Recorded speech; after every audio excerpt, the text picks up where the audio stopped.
Thank you, Mr. Chairman. I thank the witnesses for being here today. We're pleased to have a witness from Ohio with us who has done a great job in ensuring that we have preparedness in our own state, but also has worked with the National Emergency Managers Association. So, Ms. Merrick, thank you for being here. This is an important hearing. We have the opportunity today to talk about preparedness to deal with these natural disasters. And let's face it, there are more and more of them. We have seen over the past couple of years the most damaging wildfires, droughts, and hurricanes in our recent history. And so we need to be better prepared, and we need to ensure that FEMA is there to respond effectively.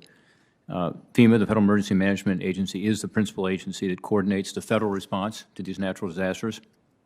But just to remind people, we have a very decentralized system in this country. FEMA doesn't provide the boots on the ground.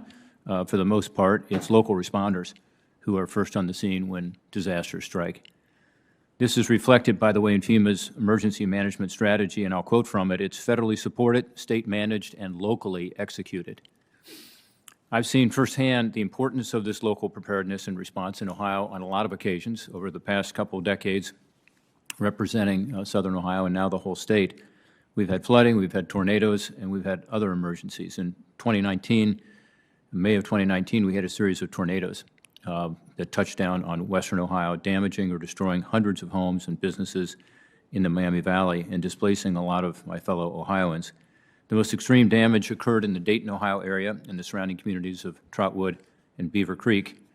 Incredibly, and thanks in large part to the alert systems and the training of our local responders, while 166 people were injured, we did not have a single loss of life in the Dayton area that night. And if you'd seen the destruction as I did, you would be amazed that people weren't killed. It's amazing how quickly people got out of their homes and were able to avoid even worse situations. We did sadly have one casualty from the tornado that touched down further north in Salina, Ohio. In the immediate aftermath, my wife, Jane, and I drove from our home to Dayton, Ohio early in the morning, right after the tornado had hit, and we went to thank people, to show our support for the first responders, not to get in the way, but to ensure that they knew that we were there to support them, and to talk to constituents who had been displaced. We saw amazing devastation, downed trees, property damage, but we also saw the impressive work being done by our local first responders, as well as immediate response from our state partners and also federal partners who were already on the ground or on their way. Montgomery County Sheriff Rob Streck took the lead in the Dayton area for much of the damage, and he had a command center set up immediately. I was able to talk to him and his team and the Central Ohio Strike Team, which is an urban search and rescue unit out of Columbus, Ohio. I'm really eager to talk more about the USAR teams around the country. We did pass legislation a few years ago to help our USAR teams, but they do an awesome job and respond not just in Ohio, but from Ohio all over the country. Most recently with the hurricanes in the southeast, but also with regard to 9/11. They were there on the spot, and that was Ohio Task Force 1. We also went to see the Red Cross and what they were doing, went to a shelter that had been set up, again, talked to constituents about the situations they were facing.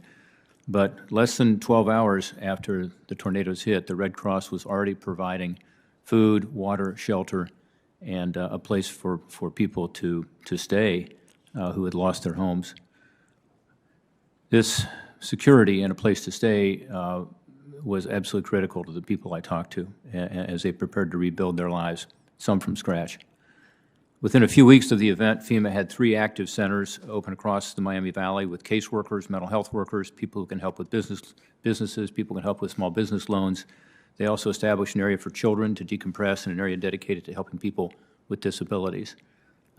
This was all set up pretty quickly, and again, I had a chance to tour these. I can assure you it would have been much worse, but for the preparedness of our region and the preparedness our state had in place and the quick response from the first responders.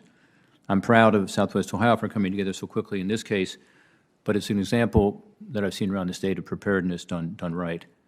Again, To Sima Merrick, thank you for being here today and for the crucial role that you play for the National Emergency Managers Association, in addition to your work in Ohio. You were leading the Ohio Emergency Management Agency in 2019 when the tornadoes hit, and so I saw the good work that your folks were doing. I look forward to all of our witnesses today and look forward to discussing the importance of properly preparing for our natural disasters. Thank you, Mr. Chairman.